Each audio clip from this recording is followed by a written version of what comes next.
Hello there, and welcome to ADcraft, and welcome to the Starter House Challenge.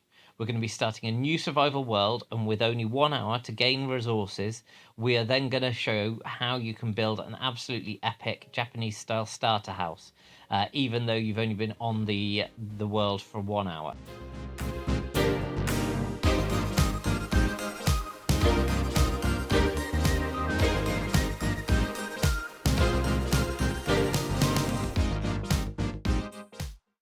So we'll show you here, Starter House Challenge. As you can see from the world options, there's no seed selected.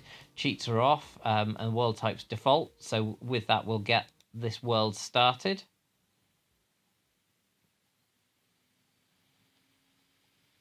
As this world generates, I'll just go through some of the things. So I will be, excellent, here we go, looking at the start of a new day. We've got some birch wood, which is quite useful. I will be starting off here and going into then a time lapse, so that we can show the progress. And with that progress, you won't have to see every second, but I will try and put then a timer in the corner of the video so you can see how time is passing, even with the fact that that it's in the time lapse, and make sure that we've just got the hour's time here. So with that, we'll get the timer started, and let's go.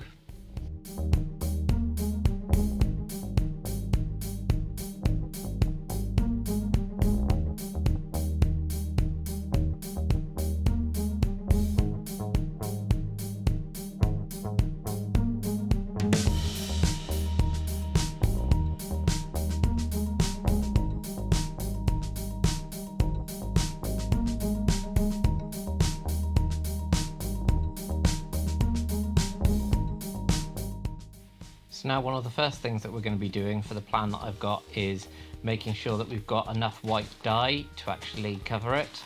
And that's because we're going to be using some concrete. So people forget that concrete is actually an early game block in Minecraft.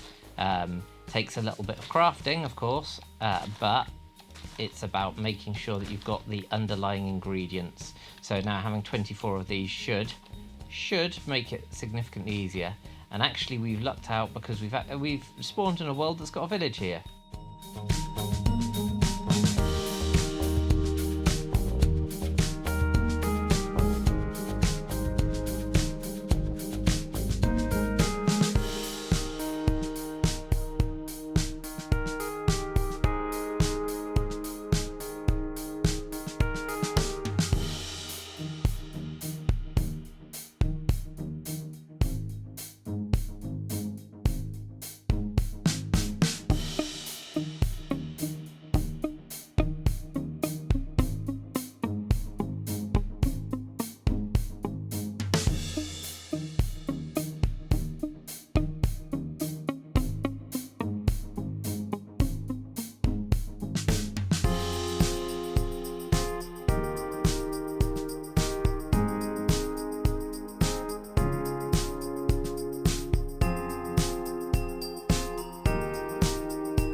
One of the things in this build we will need is actually quite a lot of granite.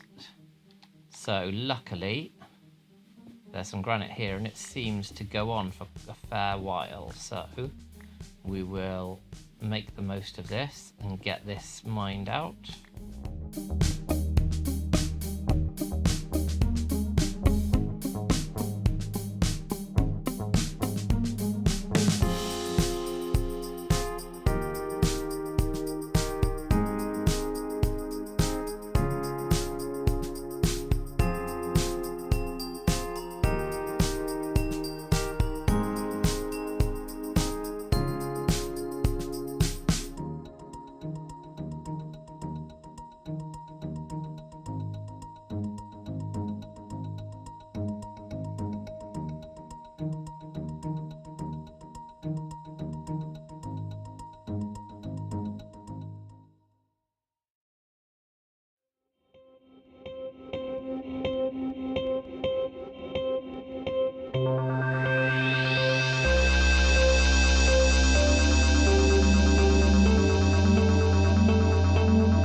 about 8 minutes left, and in that time we need to get quite a lot of this spruce wood.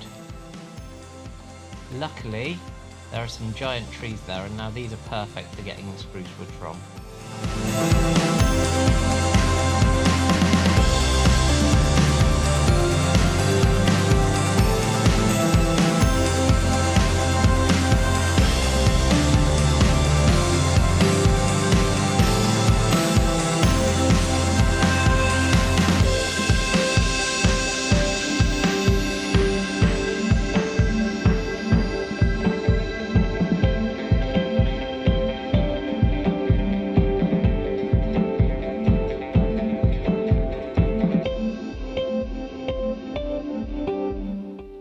And there, as time runs out, you see the final haul that we have there. We also have a couple of smooth stone that we smelted, but basically these are all the items that we will be then using for the rest of the build. So I'll craft up some of these items into the parts that they need to be, and then we can get on with actually building this. So now I've taken the items that we picked up during our mining session, and I've turned them into useful things like some cobblestone stairs, some spruce fences, and some polished granite walls and slabs and stairs as well. Now we're going to start actually building the starter house.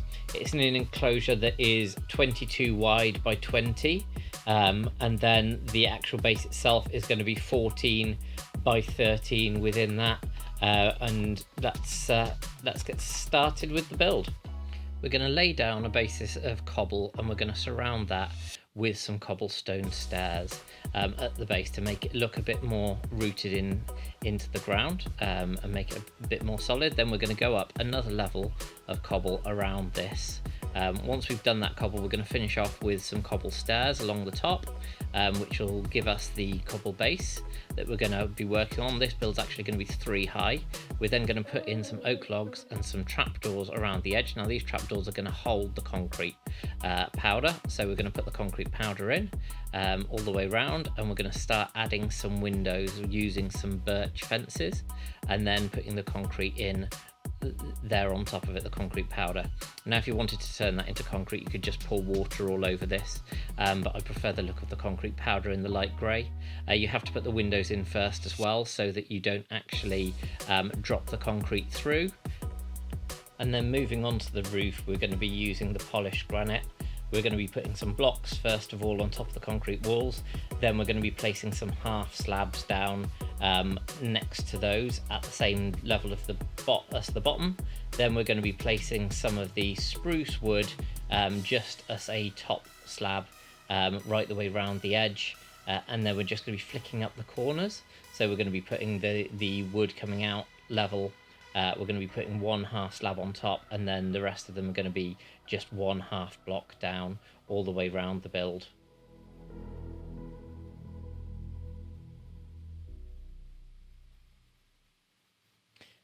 Next, we're going to be building the A frame for the roof. So we're going to come in with some half slabs there, and then we're going to bring a layer of stairs up and put some cobble in between. We're going to fill in the gap again with the stairs going up on both sides, and we're going to put some stairs in the roof, sort of going back and forth to make it look a bit thicker, give it a bit more structure, and then fill in the actual rest of the design itself. We're going to be leaving 2 gaps for the windows in there, and then we're going to finish off the apex of the roof with some spruce. Next, using the birch fences, we're going to create some rafters to hold the roof up. This gives a great little effect to make it look like it's all supported and gives a bit of detail. Then we're going to put a couple of oak trapdoors in for the windows upstairs before we move inside and light things up.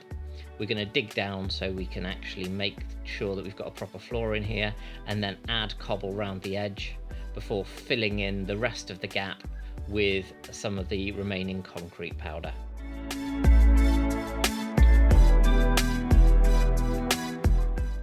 Moving up to the second floor, we're going to create a staircase, and that staircase is going to be made out of spruce. We're then going to be using that spruce to make bottom slabs and create a little bed in the floor, and then use the spruce again for the roof of this place, creating just a little attic which we're going to have a hanging ladderway to. To finish off the build, we're going to create a little enclosure for the whole house to go in. We're going to have andesite, polished andesite blocks for the corner pieces that we're going to turn into lanterns. We're going to turn those into lanterns by adding a torch on top of a wall, and then another andesite block, half slab on top of that, and then surrounding that in some oak trapdoors to give a nice little Japanese style lantern around there. And the very final thing that we're going to do once we've put those in is just add a little shrine entranceway using some more of the granite, the polished granite blocks, some polished granite walls, and then just on top some of the stair blocks to create a little roof to the area. And the last touch we're going to put on there is a couple of lanterns, because we didn't have much iron left over, and some buttons around the edge, and then just a little bit of detailing in the wall to break up the single sort of cobblestone look all the way around. And we're doing this by knocking some holes and just putting some stairs in various different ways. Now we can see the finished build in all its glory. There's one thing left to do, which is we're going to put a couple of benches in front to give people somewhere to sit. These are just the classic bench design, but as you can see, even once you put the vanilla textures on, this for a starter house does look fantastic, and it gives you everything that you could possibly want in a base. And bear in mind that this is all just with 1 hour, within 1 hour of starting the world. So just because you've started a world doesn't mean that you can't build something epic in there. And we'll just have a quick look inside with space downstairs, a nice bedroll upstairs, and then floating ladder up to the attic with fantastic views of the surrounding area. And finally, with the shader pack on to show you the world, how good it can look with the shaders. There, we'll just again have a quick run through the house. With the lighting there, you can always build yourself a nice route down to a mine from there. You've got your bedroll here, and then upstairs you can open your windows and stare out over the beautiful terrain. And with that being said, thank you for watching. Please do make sure that you leave a like and subscribe if you haven't already, and leave a comment on the video. And if you'd like to see me do another one of these with a different theme, then please do let me know down in the comments, and I will see you next time on ADcraft.